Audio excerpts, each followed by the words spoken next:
Hello guys and welcome to my channel. In this video, I'm gonna show you how to delete Google Lens photos. It is a fast and easy tutorial, so let's dive into it.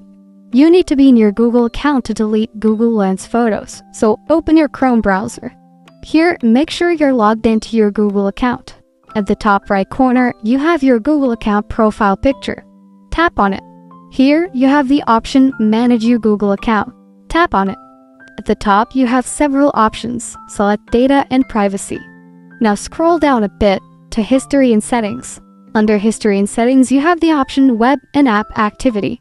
Tap to open this option. Now scroll down until you see various apps. Among them is Google Lens, so tap on it. Here, scroll a bit as you will now see the photos on Google Lens. To delete a photo, tap on the X icon, then tap Delete.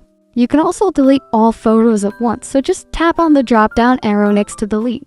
Here you can select All Time. A confirmation message may appear. Just tap Delete. And that is how to delete Google Lens photos. Thank you for watching. If this video was helpful, please leave a like and subscribe to my channel for more videos like this, and click on that notification bell to never miss an update.